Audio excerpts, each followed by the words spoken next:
welcome back to Wellness Wednesday with 3W. My name is Helen, and as always, I'm so glad to be with you today. If you've been listening to our podcast, please remember to hit that subscribe button so you'll never miss a new episode. Wellness Wednesday is sponsored by 3W Medical. It's a medical clinic that provides free reproductive healthcare services for women in the Seattle area. Once again, we're being joined by 3W's president and medical director, Dr. Susan Rutherford. How are you doing today, and what are we going to be talking about?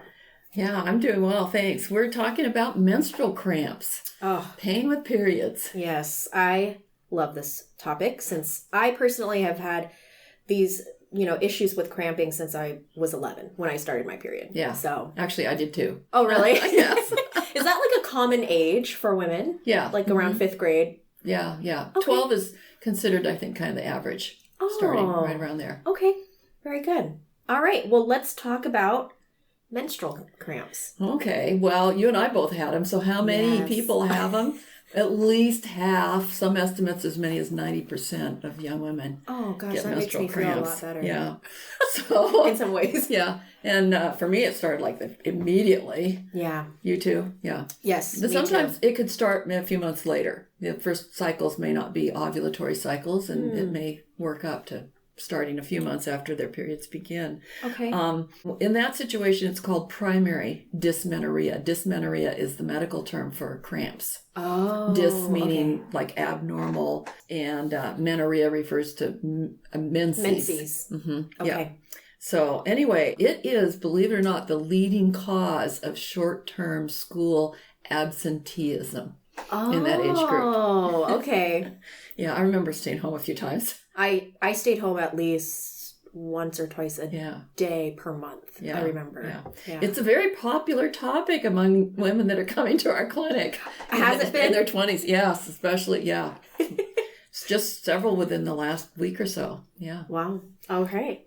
So are there any symptoms that go along with cramps? Yeah, sometimes you're not only having the pain of the cramps, but you can have nausea, vomiting, diarrhea, headaches, supposedly even muscle cramps, so I'm not familiar with that happening to me. What does that mean, muscle cramps? So probably like legs and things like that. Okay, kind of feeling tight? I think so. Okay. Yeah. But the nausea and the diarrhea, the diarrhea is probably because it's related to the cause of the menstrual cramps, which are the prostaglandins. So also sometimes people don't sleep very well.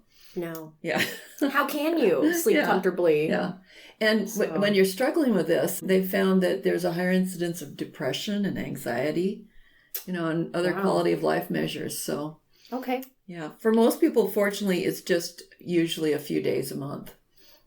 Anywhere from 1 to 3 or 4 days. Mm-hmm. But I'm sure we're going to get into it, but for me personally, I've been charting my period since I was a teenager. So I always was able to anticipate when my period was coming. Mm-hmm. Kind of. Sometimes it was late, sometimes it was early. Yeah. But I took ibuprofen. Yes. Before. And I remember a doctor telling me that take it a couple of days before. Yes. And then the cramping could be a lot less. Yes. How does that work? That's very true. That's very true. Well, let's talk about what causes it. Oh, yes. Yeah. So first of all, because ibuprofen treats the cause. Okay. Which is very interesting. But anyway, so first of all, you probably are having ovulatory cycles if you're having menstrual cramps. Okay. In other words, you're probably producing an egg each month. Mm-hmm. And in order to ovulate, a lot of things about your health have to be good. Okay. All your hormones, thyroid, other medical issues that people might have, can impact this. And so this is a very good, it's almost like another vital sign to say people are having ovulatory cycles. Wow. So that's the reassurance for those people that are suffering with the cramps. Okay. What happens is there are prostaglandins, which are a type of locally acting hormone that are made by the tissues. Also, there's some other inflammatory substances, something called leukotrienes. And they've actually found that the menstrual flow has a high quantity of the prostaglandins. They've used tampons with blood, filled with blood, and measured the quantities of prostaglandins. And those women with the cramps have like twice as much of the prostaglandins. What? In the menstrual flow, yeah. Wow. So, but anyway, so ibuprofen and other non-steroidal anti-inflammatory drugs, actually they interrupt the prostaglandin production. They also do some blocking at the uterine muscle level. Okay. Of the actions of the prostaglandins. And yeah, so in two ways it decreases the menstrual cramps. Okay. And if you are tracking periods, you can tell, hey, my period's likely to start in a day, or you start getting some of those other little premenstrual symptoms like breast tenderness, like craving. How about craving for chocolate? Yeah. Well, that was definitely me. I feel like that's us all the time around here. Yeah. So, okay, very interesting. By the way, when people take prostaglandins, they need to also make sure they're eating something and they're drinking plenty of fluids. Yeah, I remember taking ibuprofen on an empty stomach. It made me feel worse. It tears it up, yeah. Yeah. So what is the treatment of menstrual cramps? So the prostaglandins are absolutely the mainstay of treatment. Okay. There are a few other things that can be done. Tylenol is a pain reliever. It doesn't do anything to why people are having menstrual cramps. It doesn't treat the cause like ibuprofen does. Okay. But it does help with pain. In fact, many times a combination of ibuprofen and acetaminophen, otherwise known as Tylenol, are used for post-operative pain relief. They're very effective together. Okay. And so the use of narcotics for post-operative pain is decreased because of the use of those more aggressively. Okay. There used to be I think it's still around, something called Midol. Yes, Midol. Yeah, and it had Tylenol in it, acetaminophen. Oh, just another name for it. Right. It had caffeine. Oh. So caffeine is not bad to take, have some caffeine. Everything in moderation. Yeah. The caffeine works as a diuretic. And a lot of people will notice they get a little puffy just around the beginning. Yeah. And then that goes away as they go through their period. Okay. So it'll help relieve some of that fluid retention. Okay. And then, but Midol also has an antihistamine. And antihistamines can be used for anxiety. And so it's to help with just kind of... Wow. So Midol isn't doing a thing to treat the menstrual cramps. It's just treating some of the symptoms. Right. But I never found it worked very well. And are these medications safe? Yes. Okay. Yes, I would say safe. Okay. The non-steroidals generally are safe, and mostly we're talking about a fairly young, healthy population. Okay. However, there are some people with certain medical problems that are related to inflammation, asthma, for example. Some people with kidney problems because too much of the non-steroidals can affect the kidneys. Maybe some blood clotting problems, things like that. So if people have medical concerns, they need to specifically talk individually with their doctor. Okay. But in general, they're pretty safe with those precautions. Okay. There are also limits to how much you should take. People have actually come in overdosing on non-steroidals or overdosing on Tylenol. That's been used for attempted suicides. Oh, gosh. Yeah. And don't do that. Don't do that. Don't do that. And the people that do that are really miserable. Really miserable. And so anyway, so at some point I'd like to go through some of the dosages. Yes, please. What are the specific? Yeah, okay. What are the specific doses? So ibuprofen, one of the common trade names is Advil. And when you get it over the counter, it comes in 200 milligram tablet sizes.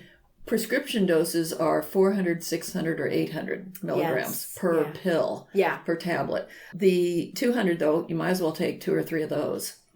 So what I found was the best dose was taking 3 of those pills, which would be 600 milligrams every 6 hours.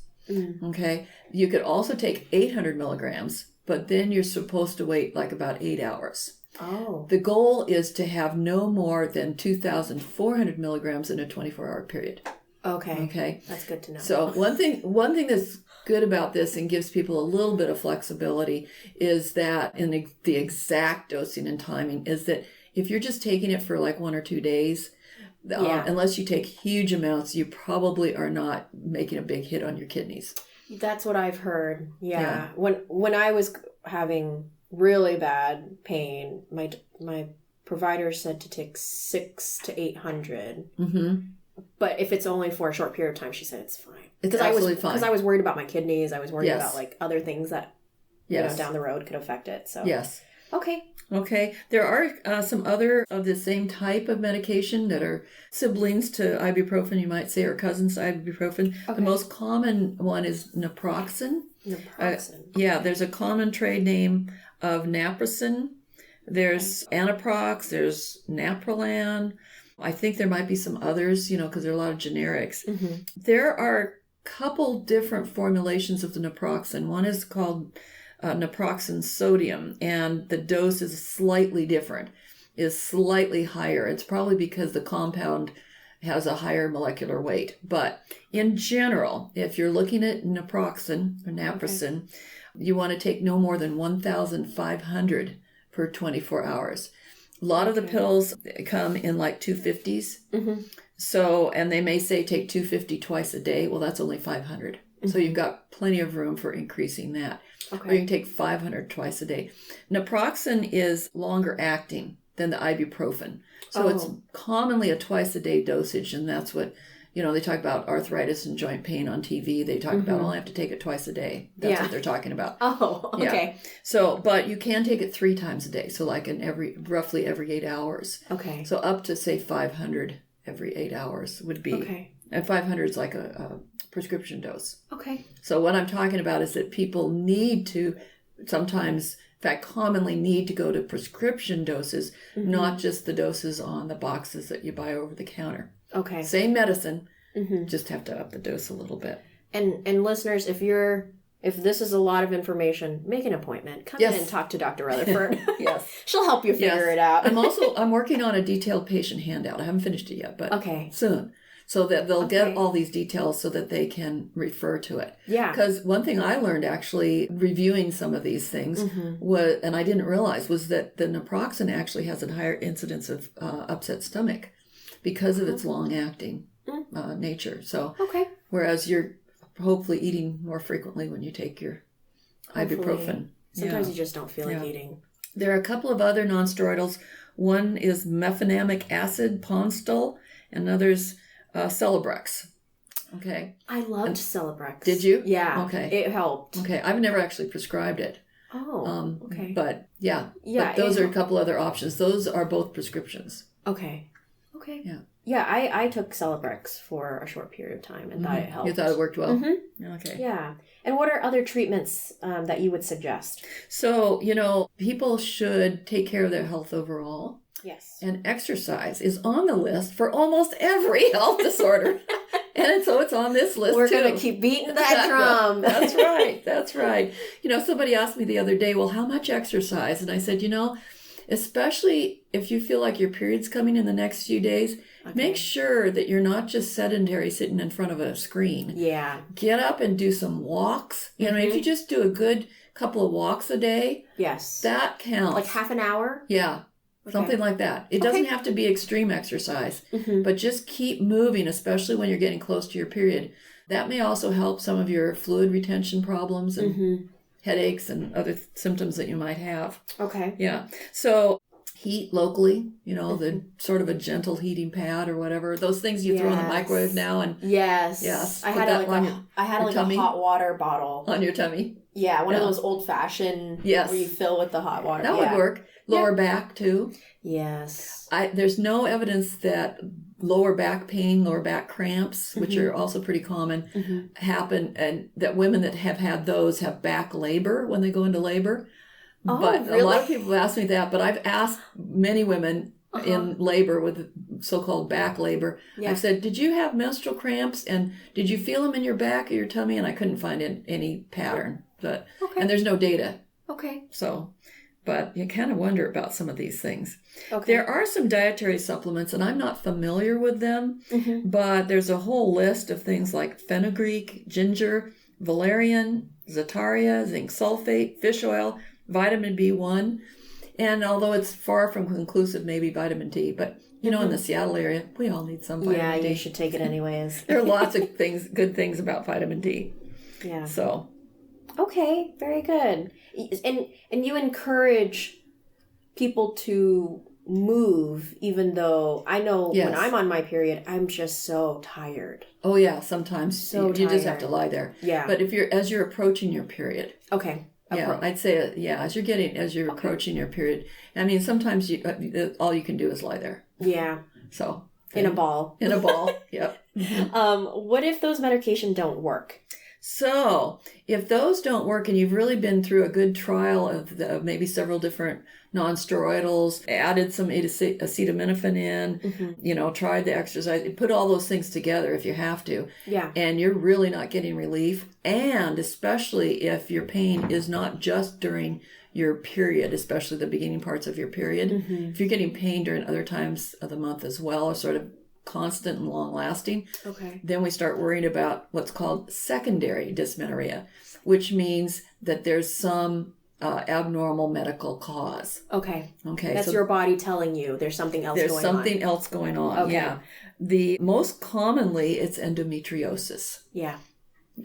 So I've heard that all my life. Endometriosis, that word. Yep. Yeah. So there can be some things in the way that the reproductive organs are formed that are actually congenital anomalies, little blockages and things like that could create a backup of menstrual blood, say in the uterus, and that could cause pain, things like that. But those are not very common. By far and away, the most common one is endometriosis. Occasionally, people will have uterine fibroids, maybe some ovarian cysts. Maybe they've had a sexually transmitted infection and have some damage with scar tissue around their reproductive organs. Yeah. In that case, they might also have more painful periods. Okay. So if there is this chronic pain that's not just period pain, then among adolescents, they find that about 2/3 of them have endometriosis. Wow. So it's pretty common. Is it a genetic thing? Well, does tend to be some maybe genetic predisposition, because there is some familial trending in that. Okay. Yeah. Okay. But it's not strictly genetic. Okay. Yeah, because I know all the women in my family, except for maybe 2, we all have terrible cramps. All of us. Yeah, and I think you told me at one point one of your relatives had endometriosis. Yes. Diagnosed with endometriosis. Yeah, it's common in my family. Yeah. So I wasn't surprised when I was diagnosed with endometriosis. Yeah. So even if you have endometriosis, still the number one pain reliever or relief for the menstrual symptoms is still the nonsteroidals. Okay. Yeah, that's still number one. And how does someone know if she has endometriosis? Well, again, you got this historical clues like the chronic pain. Sometimes on physical exam, we can feel some abnormalities, in particular tender points deep inside when we're feeling during a pelvic exam. Okay. And some little lumps in places there shouldn't be little lumps. Yeah. Like around the back of the cervix, for example. And so we might get some suspicions.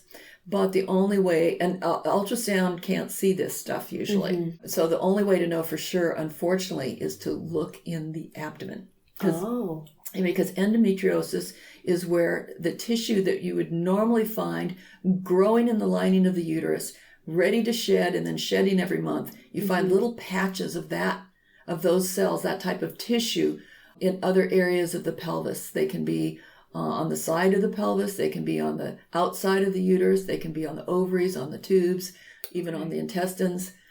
So basically the only way you can find that stuff is by going inside and looking. Most common surgery is laparoscopy, where they make a hole at the belly button. And so it doesn't have to be major, big incision abdominal surgery. Is it painful? Well, most laparoscopies are not. You're under anesthesia, and recovery is usually pretty easy. The pain is not bad. But when they go in planning surgery, they're often prepared to also treat. They will try to remove those little spots of endometriosis, those little patches, either by cauterizing them, which is sort of burning, or by actually snipping little bits out. That has some effect and some effective reduction of pain. Sometimes people have minimal endometriosis but a lot of pain, and some people have very little pain but they have other reasons such as infertility for looking for endometriosis, and they find widespread terrible looking endometriosis but the patient hasn't had much pain. So interesting. Yeah, there's no clear answer. All you can do is try and make things better. Yes. But surgery's the number one way of doing that. Fit the puzzle pieces together. That's right. To minimize the pain as much as possible. Right. Okay. And how about future fertility issues that you know of? That can be the other reason that people get diagnosed with endometriosis, is that they're trying to get pregnant and they're not getting pregnant. They're ovulating. The husband's sperm count is normal, so you think, gee, things should be working. Right. And so then they end up going with a laparoscopy, and gee whiz, they find endometriosis. Okay. So the treatment of that, hopefully the surgical, then you could go ahead and just get pregnant right away. That'd be great. Some of the treatments, unfortunately, are medical and take some time to try and reduce that tissue, in which case you're not going to get pregnant while you're being treated. Right. So it's a big process. Okay.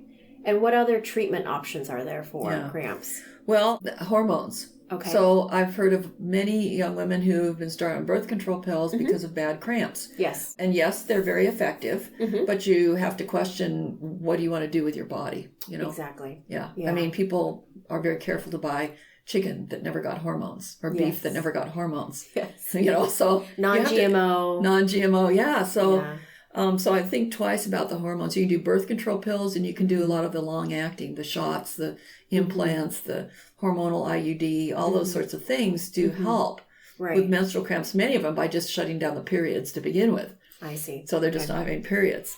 Do you think these other methods could potentially mask like other health issues that your body, like the secondary? So if you went on birth control pills, for example. Yeah, like this, like you said, secondary dysmenorrhea? Dysmenorrhea, yeah. So could it, so it doesn't appear that the birth control pills actually cure endometriosis. Okay. You know, they get rid of the symptoms, but they don't really cure it.